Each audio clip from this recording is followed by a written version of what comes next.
Welcome to the Best Sports Betting Podcast, where we'll talk about reviews, previews, tips, and all things betting related. Brought to you by bestsportsbetting.co.za. Now, on to our hosts. How's the punters? Welcome back to the Best Sports Betting Podcast. We've had a bit of a break. Simon was traveling back from the United States. Simon, how was the trip? Well, the long sort of voyage back. Oh gosh, yeah, it was a very long trip, Rob. 41 hours in total, but I was lucky enough to have.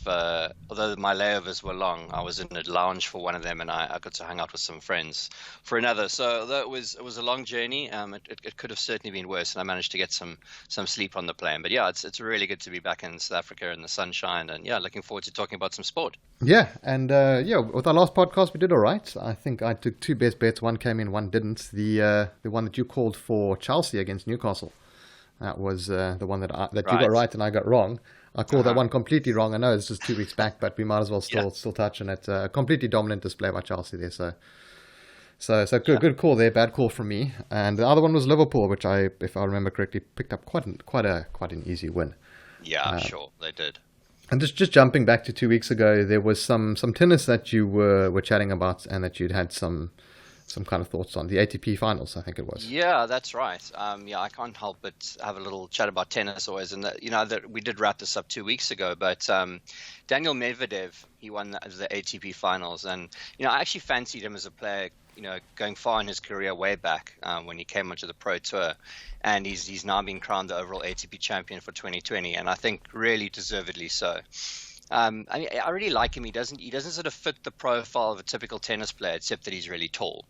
But I love his playing style, and he relies as much on good movement as solid ball striking, which is it's very different from a player like Roger Federer or Rafa Nadal. So it's really nice to see this kind of player really rise up in the ranks and sort of take a different playing style really far. So yeah, that was a really good tournament. So I enjoyed that. But so yeah, no more tennis for a while now. Yeah, so you're going to have to look at some replays or just hope that they bring crowds back for the next one as well. I see that they are bringing crowds slowly back into the football stadiums. That's it, yeah, that's exciting.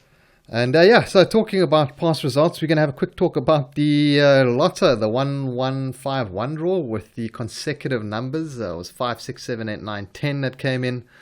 20 winners of 120 million rand that was split between them. I think it was 5 point something million rand each. People are screaming, people are complaining, they're saying that the Lotto is fixed. What are your thoughts there, Simon? Well, I mean, that's nonsense. The chances, we were discussing this a bit earlier, Rob, before we went live, but I mean, the chances of those numbers coming up consecutively is exactly the same as any other random numbers coming up. So it is obviously looks strange that it came up that way. That didn't come out in order, which would have been even stranger. That would have been very strange, but it can happen.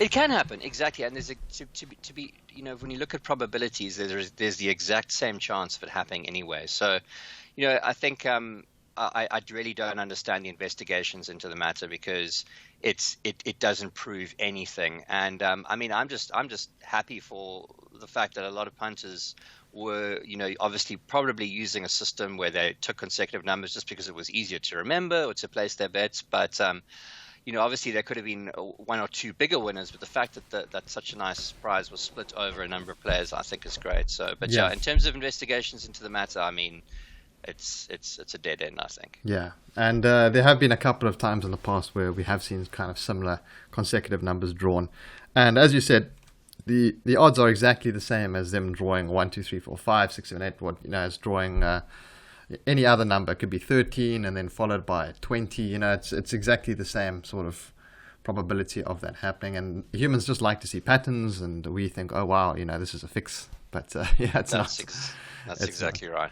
But yeah, let's jump into some upcoming football. We've got some Champions League tonight and tomorrow night. I've had a look at the card. The only thing that kind of stands out to me slightly is Liverpool. You're getting them at just over even money to beat. I'm not going to pronounce the Dutch side, FT Midtland. If I can try and pronounce that one. I don't think I've actually ever watched them the live. I had a look at some of the stats. Liverpool looking pretty good at the moment, I have to say.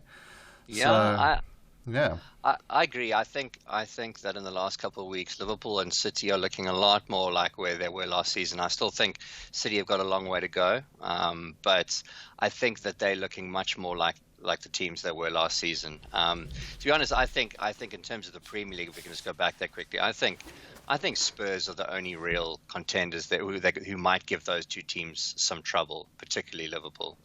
But I think Chelsea and Leicester will fall away as the tournament progresses. Yeah, just jumping back to the Premier League, there were, Saturday was standard Premier League day, but Sunday was pretty good for the punters, with most of the favourites coming comfortably. I unfortunately had Arsenal on the double chance with all the other favourites, so I had Liverpool, I had Chelsea, I think I had Leicester.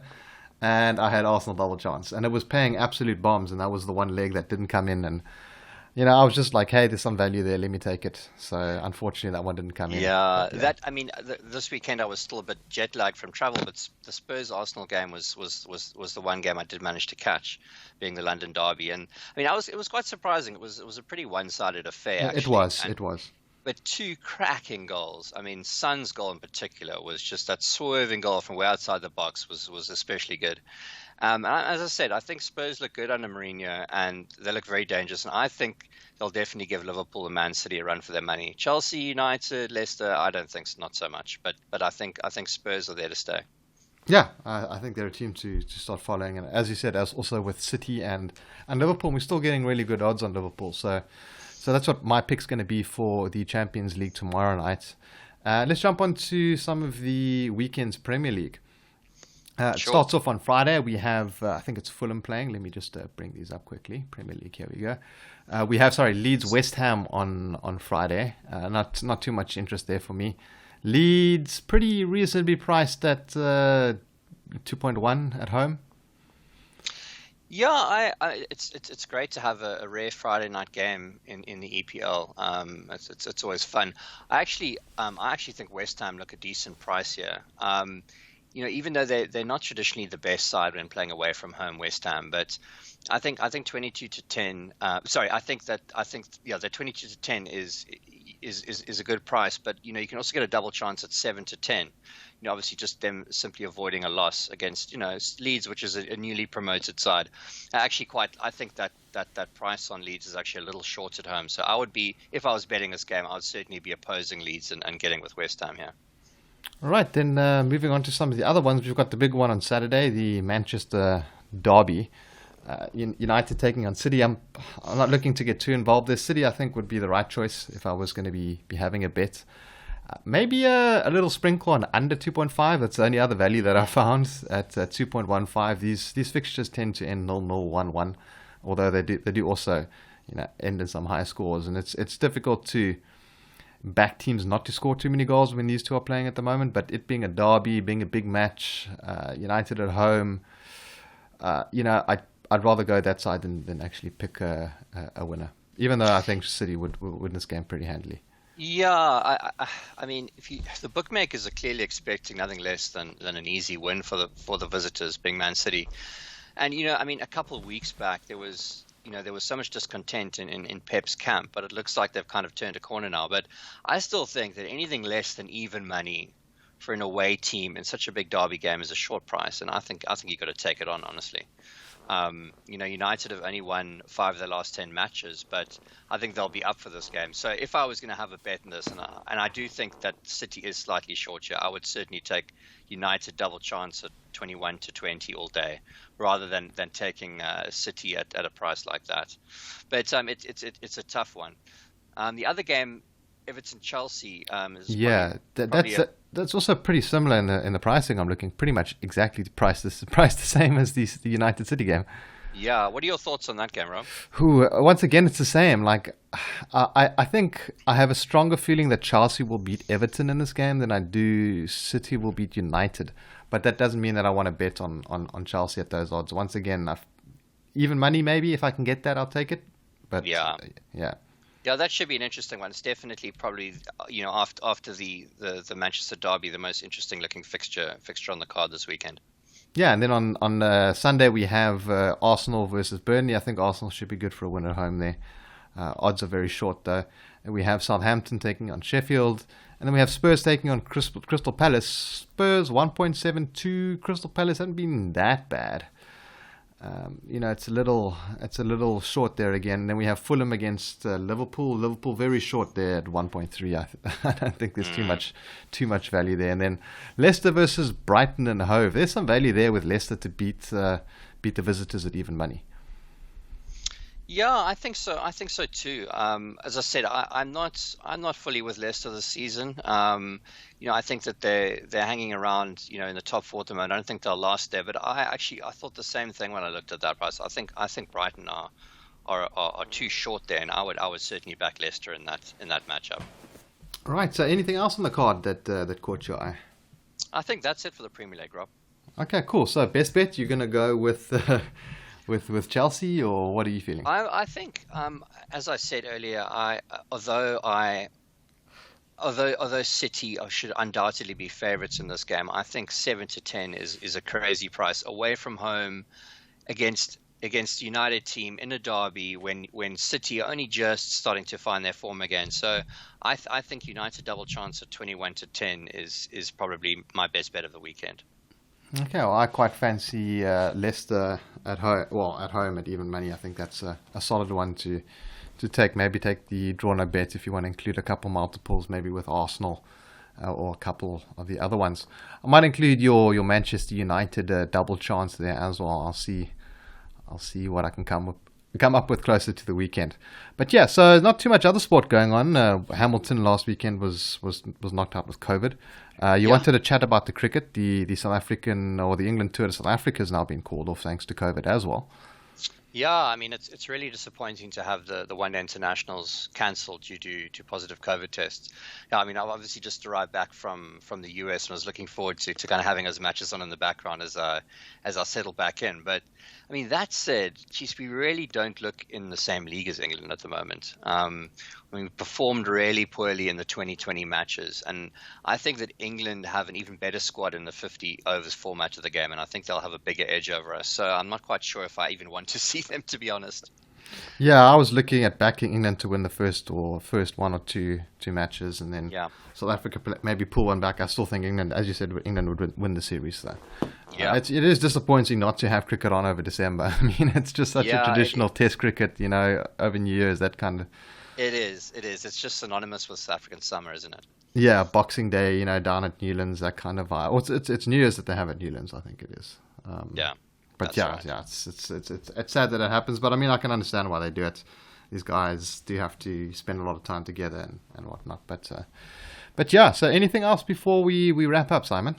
Let's have a very quick look at the NFL. So there's no Thursday night football this week due to positive COVID cases, but the Sunday card is scheduled with no complications. Just looking at this card, I've been a big fan of the Dolphins this season. I still think after 10 weeks that they're being underrated by the market. They're playing the Super Bowl champions, the Chiefs, at home. This game before the season would probably open at about 14 points, but even at 7.5, and you're paying a bit of juice there at 7.5, Miami plus 7.5 at 8-10. I think is well worth the bet. I don't see a touchdown difference between these two teams at the moment. So that would be my NFL bet. The highlight game of the weekend would undoubtedly be the Bills taking on the Steelers, though, on paper at least. I don't really have a lean on that matchup, but if you look at this match, this is the Monday night game. I mean, the Steelers are currently a 2-point favorite, so it seems to me like the bookmakers are reluctant to set this line as a pick. And I think they know they'll get too much Steelers money if they set it as a pick. So my guess is, if they move the line to 3 points in favor of the Steelers, then everyone will be on the Bills plus 3. So it's quite an interesting one, but definitely a game to watch and not to bet for me. Yeah, I haven't been betting too much NFL. I've kind of been going on and off this season. Just had too much other stuff to do on a Sunday night. And also getting to that age where I don't want to stay up too late for some of the games, unfortunately. Absolutely. Well, it's going to be an adjustment for me because I'm used to having a 1 o'clock kickoff on a Sunday, 1 p.m. Yeah, and you just keep it on the whole day. Right, and then the latest kickoff's 8:20, so it still end up finishing quite late, but obviously nothing like in South Africa when the early games are kicking off pretty late, Yeah. So it is a different ball game. That's why it's nice to have those Thanksgiving games when they come around, because they kick off pretty early here. Yeah, and for sure. And there's a bunch of them. But yeah, so I'm not going to take any bets. I honestly haven't looked too closely at the card there, but so some interesting thoughts there from Simon. And yeah, let's wrap it up there, Simon. Thanks for joining me as always, and guys, we'll see you in the next one. And yeah, have a good one, guys. Cheers. Thank you for listening, and don't forget to visit our site, Facebook and Twitter pages. Let's go make some money.